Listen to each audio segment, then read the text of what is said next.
Tennis shorts, sunscreen, sun hat. How do I look? Like Speedy Gonzales. I don't understand why we can't go on this cruise. Yeah, we never get to go anywhere. Well, it's not your 21st anniversary. Besides, this will give you the chance to spend some quality time with Mr. Belvedere. So stick to your desk and never go to sea, and you will be ruler of the Queen's Navy. God, Mom, please don't do this to us. I mended the drawstring in whatever these are. They're clam dippers. Wear them when you go after clams. What are you going to do, frighten them to death? Come on, George, we shove off at 1800 hours and we don't want to be late. Got your tickets? Right here. Good old cousin Leo. Too bad he had to go in for toe reduction surgery. Marcia and I really made a killing on the cruise tickets. All right, kids, I want you to do your homework, get to bed on time, and do whatever Mr. Belvedere tells you. Oh, don't worry, Mrs. Owens. Have a wonderful time. I'll mind the home front. I must be the cab. Bye, honey. See you later. Lynn Belvedere. Yes? Lieutenant Anthony Marsden Smythe of Her Britannic Majesty's service. The Queen? Whereas in the past you have faithfully served Her Majesty, whereas your domestic skills are without parallel on both hemispheres, whereas we are in dire need of these skills, you, Lynn Belvedere, are strictly charged to attend the Queen's person without delay. I shall await without. Gee, that guy's going to be a whiting a long time. Not at all. Hey, listen, big guy, you better make a choice. You're either working for the Queen of England or for us.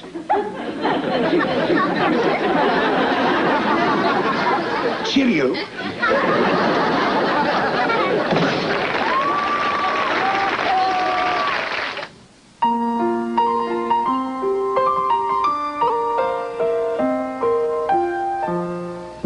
Streaks on the china never mattered before.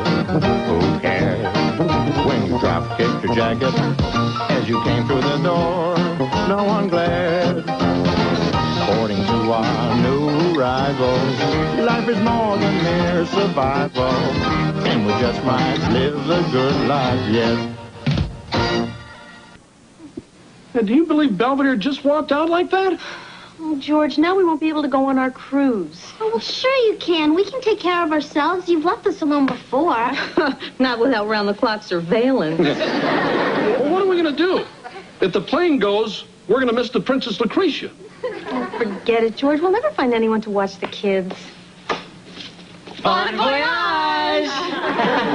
Happy anniversary, Mr. and Mrs. Owens. If you hadn't gotten married, Kevin never would have come along, and I wouldn't have a roommate. Oh, thank you, dear. Say, Kev, remember when you told us how grateful you were for us helping with your college tuition? And for helping with your apartment rent.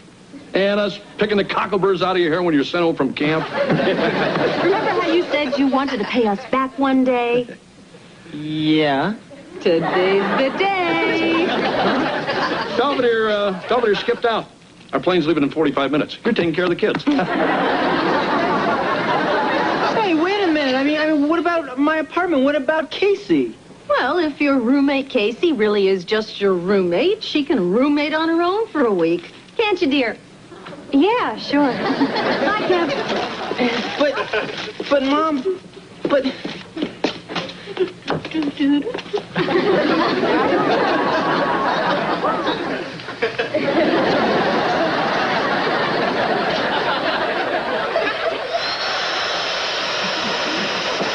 Well, dinner seems to go pretty well.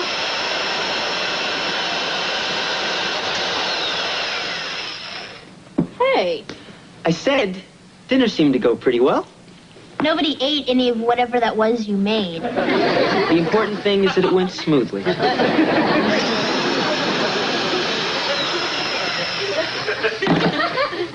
on, Kev. I'm just having some harmless fun. What are you doing? Floating the paradise. That's illegal. Wait till you see what I do to the roulette wheel. Okay, that's it. Everybody listen up. Now, I have made a list of household duties. If everybody just does their own part, we'll all... Live happily ever after. Okay, Wes, you take out the trash, wash the dishes, clean the bathrooms, and dust the downstairs. Heather, You do the laundry, make the beds, clean the kitchen, and dust the upstairs, okay? Gee, Kev, who's gonna milk old bossy? Pretty soon, we'll have this place running like a well-oiled machine. Now, I've got a test in the morning, so I'm gonna hit the hay. You guys go finish your chores, and then go nighty-night.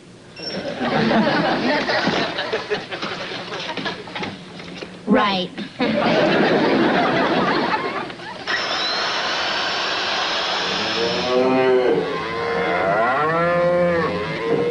Here be your quarters for the duration, your ladyship. There must be a mistake. Begging your pardon, ma'am, but it says here you got the governor's suite. Wait a minute. I thought this was supposed to be a cruise ship. Yes and no, your lordship. The Princess Lucretia's actually a freighter, but we do take on the occasional joy rider. Are those cows? Aye, we be bringing beef round the Horn to Frisco. Well, why don't you go through the Panama Canal? The Panama Canal is for sissies. You know, Marsh, there's something just plain not right about this. You're right. I say we get off while we still can. You're free to leave if you're not afraid of sharks. Holy smokes! We've sailed! Hey, look, Ace. I demand to see the captain. Captain Peel at your service. Well, now, you listen to me, Captain. I've seen your brochure, and this is way off. I mean, we don't even have a place to put our clothes. Are you blind as well as stupid?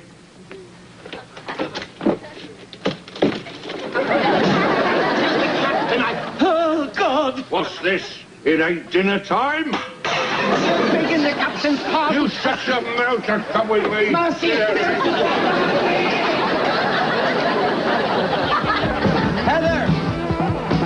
Hey, turn the stereo down! Heather! Are you talking to me? I can't hear you. You can hear Radio Free Europe with the way you're wired. Keep the stereo down, will you?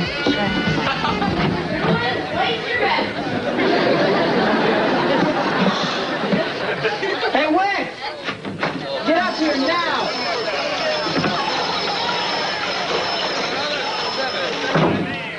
What's on your mind, Kev? You forgot to take out the garbage. I've been a little busy. Yeah, what are you doing down there?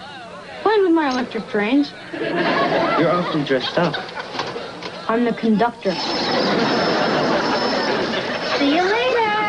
Heather, I demand to know where you're going looking like a bad Madonna video. Why don't you take all that energy and clean this place up? The house is a wreck. Right. Hey, wait! Hey, Wes, I'll give you $5 if you help me clean this mess up. Huh? Gee, Kev, you know, I'd love to help you out, but the super chief is pulling into Albuquerque.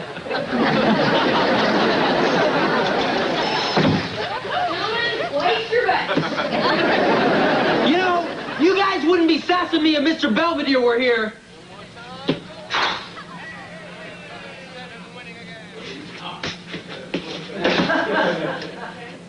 This was for heroism during the Blitz. This was for climbing Mount Everest. And this was for winning the Pillsbury Bake-Off. Oh, excuse me, I think the royal family is summoning me. Lynn Belvedere here? Who? Kevin?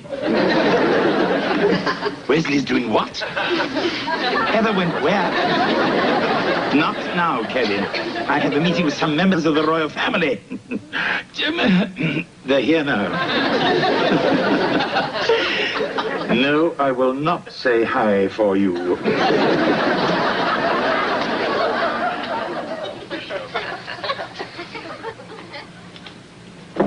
Hello? Kevin? I'm gonna kill you, you little brat! Kevin? Oh, hi, Case. What are you doing here? Well, I was worried about you. I haven't heard from you in 3 days. Look, somebody owes me $103.50. What's going on?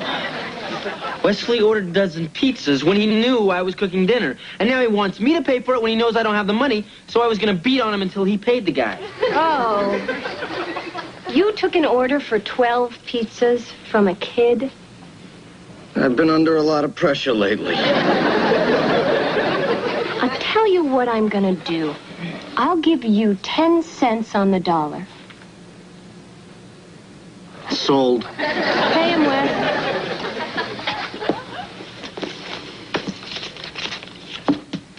How about a tip? Ease up on the dippity-doo. All right, Case. Stay and have some pizza with us. I don't think so. Yeah, I guess the place is a little messy. Messy? No offense, but I've seen landfills that were tidier. Well, who's in charge? I am. Well, since it's pretty obvious no one is, you get yourself upstairs and scrub that junk off your face. And you, get your button gear and start cleaning up this mess. And I suggest that you get into the kitchen and put whatever's causing that smell out of its misery. Kids are so cute when you're mad. Move it! Move it! Move it!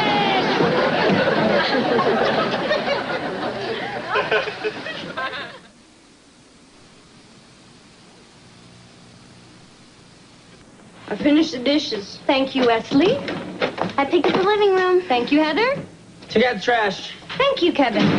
All right, everybody up to bed. Not you, Kevin. Good night, sleep tight, don't let the bed bugs bite. I'll be up in about 10 minutes to tuck you in. Bed bugs? You know, this is kind of weird. You and me taking care of Heather and Wesley. It's, sort of like playing house. Down, boy. Only game we're playing tonight is gin. Adios.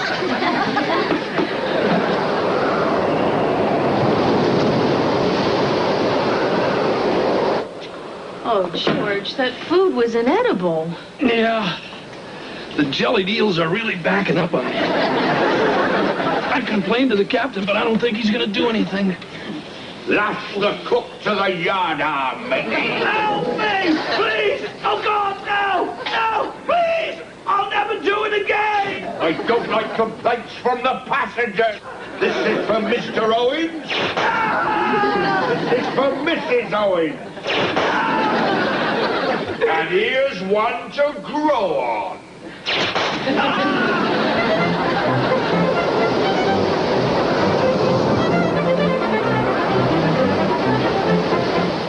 My stay at Buckingham Palace is proceeding amiably. The members of the royal family have welcomed me with their usual graciousness. Although Prince Philip gave me a shellacking in lawn bowling, of course, I let him win. I have given counsel to those who have sought my advice. And quite frankly, I'm pooped.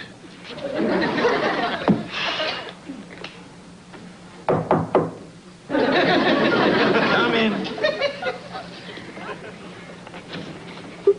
Oh, you shouldn't have. No, they are from Mrs. Thatcher. She's waiting in the limo.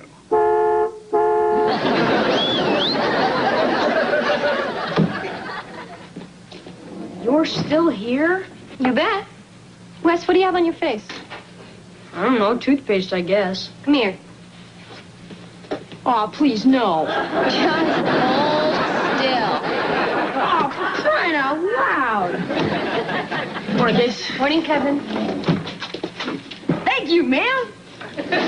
Oh, no, I'm late for Western Civ. Western Civ has waited for 5,000 years. I'm sure it'll wait for your breakfast. Good, Kevin. Right. Breakfast. Well, you look very nice, Heather. Well, I'm glad you approve, Casey. If you'd send me back to change my clothes one more time, I'd have to wear my Girl Scout uniform. Your oatmeal's on the table. I don't eat oatmeal. All right. I have some lovely stewed prunes. Oatmeal. Kevin, here's your grocery list for after school. Right. And don't forget to pick up the dry cleaning. Okay. And be sure to come home right after you do your chores. Don't hang out with Carl. He's a bad influence. Yes, dear. Oh, look, George, the sun is shining, and the water is so smooth and blue. See, Marsh, I told you. We stuck things out, things will get better.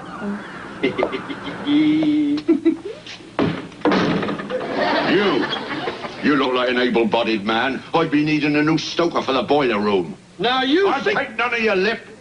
And you be pulling galley duty. Our cook has fallen apart on us. Now, come on, shift yourselves. Come on, out. See, Marsh, I told you there'd be activities. Boy,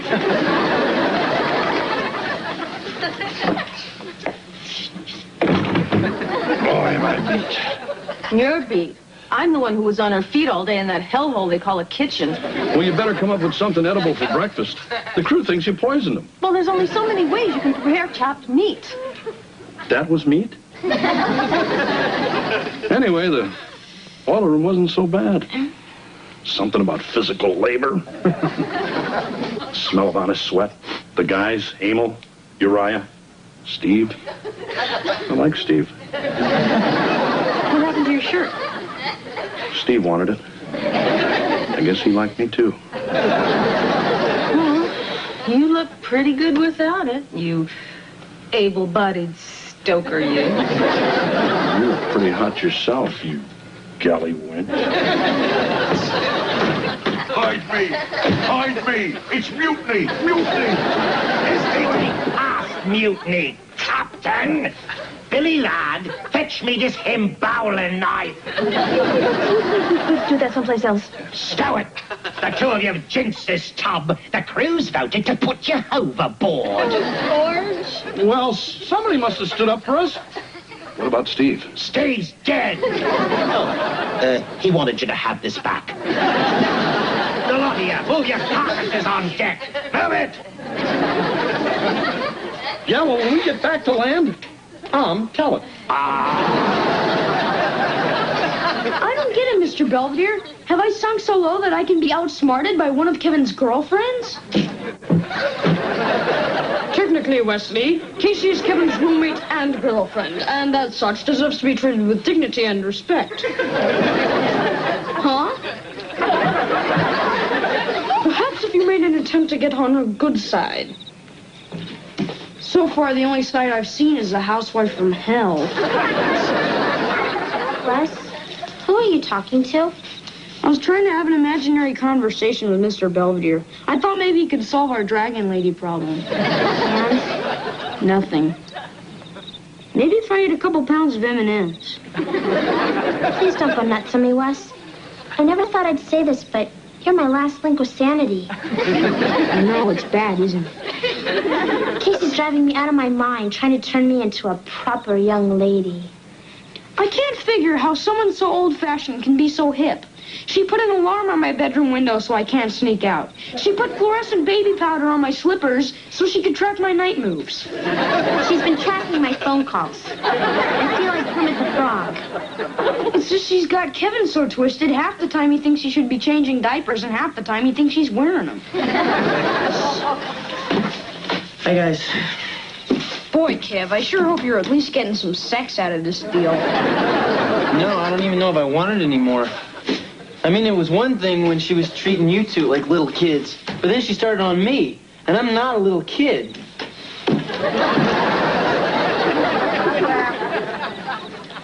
The question is, what are we going to do about it? Mr. Belvedere, this is an emergency. You have to tell us what to do. Casey's driving us crazy. She makes you look like a softie. She took all my new makeup and hid it, and I don't know where it is, and I look like a mole. All she does is boss us around and give us orders. I mean, who died and made her queen? Majesty's pardon. I believe that's for me. Hey, Case, after the euphoria of knitting wears off, maybe I could go to the video store and pick something up? We'll see. Yeah, I understand now they have talkies. See you guys later. Where do you think you're going? To the mall to hang out? Oh, no, you're not. Wesley, you had detention and were late for dinner, and Heather, you've got an English test to study for. Oh, but it's Friday night. Back up to your rooms. Come on, this isn't fair. Yeah, come on, Case. What's the big deal? Why can't they go? You heard my reasons. I heard your reasons, and your reasons stink. All right. Kevin, you're undermining my authority. What authority? I mean, who are you, the big boss of the world? Wes, Heather, go to the mall. Wesley, Heather, stay where you are. I said go. I said stay. Who wants to go to the mall? Yeah, this beats how they're gonna stick all the hell. Watch your mouth, young lady. No, she doesn't have to. In fact, nobody has to do anything. I'm out of here. Kevin. Casey, I am tired of being grown up. I'm especially tired of being grown up with you. I'm going to the record store, and I'm going to get any album I want. Then I'm going to Burger Town, and I'm going to eat way too many French fries with gravy. And then I'm going to pick up my buddy Carl. You remember the bad influence? And I'm going to do anything he tells me to do. So there.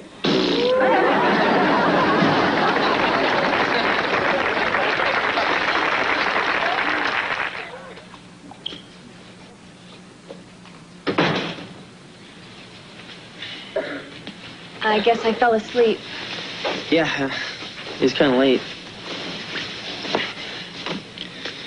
Got some gravy on your shirt. Oh, thanks. Look, Casey, Kevin, I know really I was sorry, rough on... Listen, Casey, I think the world of you, and I really appreciate all the help you've given me.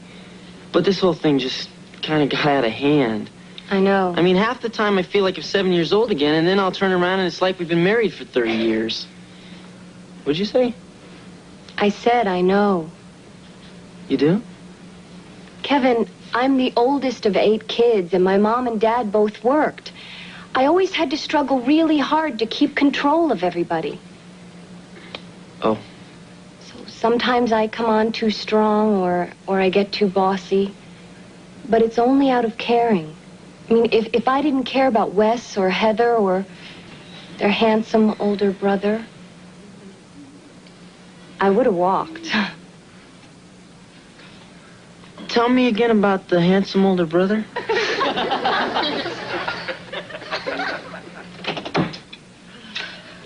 Nice of the Coast Guard to drop us off.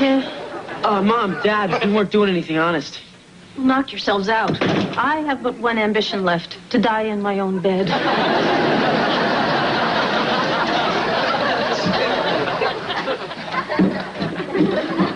You heard her.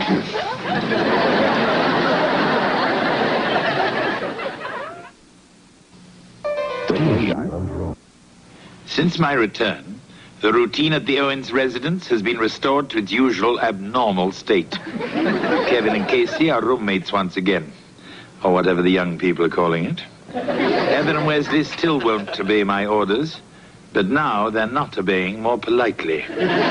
George and Marcia are so grateful for my return, they gave me a slight raise, then docked me a week's pay for my English sojourn. It's nice to know the House of Owens can't live without me. I only wish the House of Windsor could.